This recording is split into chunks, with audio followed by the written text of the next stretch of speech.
Bonjour à tous. Aujourd'hui, on se retrouve pour une nouvelle vidéo dans laquelle je vais vous montrer comment fabriquer un meuble sur SketchUp.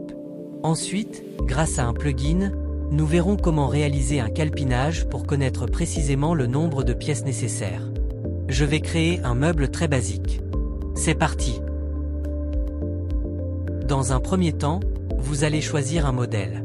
Pour ma part, je prends toujours menuiserie et ébénisterie dans millimètres, car c'est beaucoup plus précis.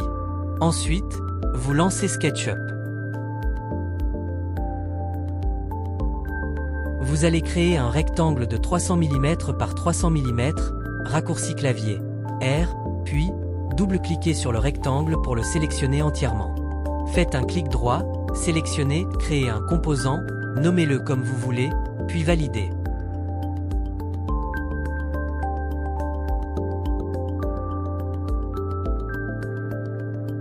Une fois le composant créé, prenez l'outil équerre et appuyez sur la flèche droite de votre clavier pour vous aligner sur l'axe rouge. Faites pivoter le rectangle à 90 degrés tout en le dupliquant avec la touche CTRL. Répétez l'opération de l'autre côté, mais cette fois sans copier le rectangle.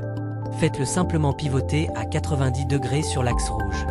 Enfin, double-cliquez sur la forme, prenez l'outil de poussée tirer, raccourci clavier P, et tirez-la à 18 mm, l'épaisseur de ma planche. Voilà, les côtés sont terminés. N'hésitez pas à mettre la vidéo en pause pour suivre les étapes plus lentement. On le fait ensemble.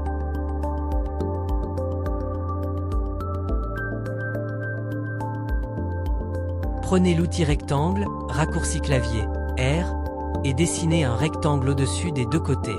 Comme tout à l'heure, double-cliquez dessus, puis créez un composant. Une fois le composant créé, prenez l'outil de poussée tirer, raccourci clavier P, et étirez-le à 18 mm, c'est l'épaisseur de ma planche. Prenez l'outil déplacer et copiez la planche vers le bas. Voilà, notre modèle commence à prendre forme.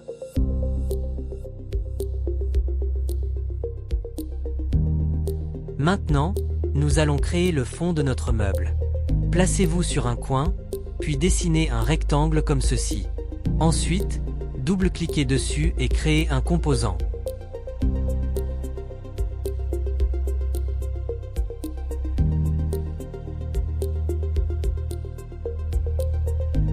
Prenez l'outil de poussée tirer, raccourci clavier P, et poussez le fond à 18 mm d'épaisseur.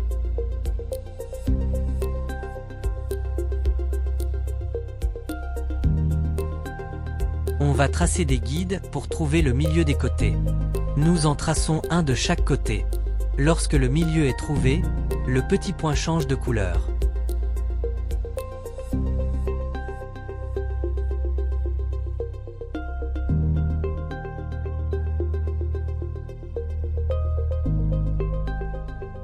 Puis, nous allons tracer un rectangle, double-cliquer dessus et créer un composant.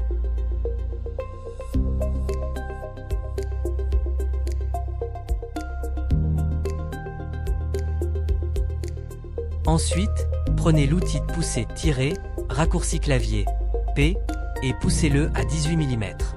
Vous pouvez supprimer les guides car on n'en a plus besoin.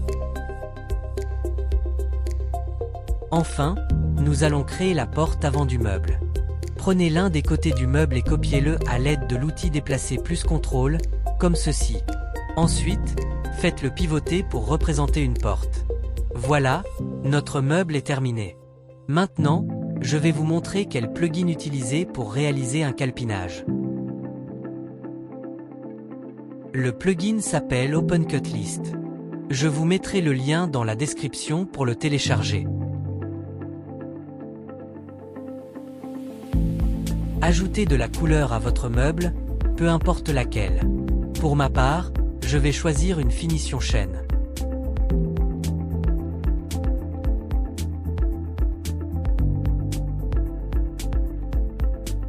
Ensuite, ouvrez OpenCutList dans l'onglet Matière. Appuyez sur le petit crayon pour modifier le nom si vous le souhaitez. Vous pouvez également changer la couleur, ajouter une description ou une URL si vous avez un site ou acheter la planche. Ce qui nous intéresse ici, c'est le type. Sélectionnez panneau, car ce n'est pas du bois massif, sauf si vous préférez utiliser du bois massif. Ensuite, entrez les dimensions standards de votre planche.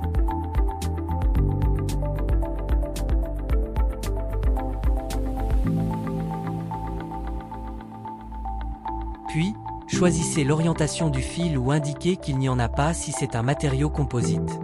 Et validé.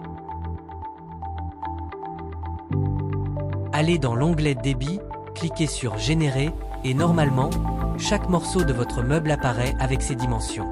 À partir de là, il vous suffit d'appuyer sur Calpinage, puis d'aller dans Configuration pour régler les paramètres selon vos besoins. Pour ma part, je laisse l'épaisseur de la lame de scie, mais je supprime la marge de 10 mm, car je n'en ai pas besoin.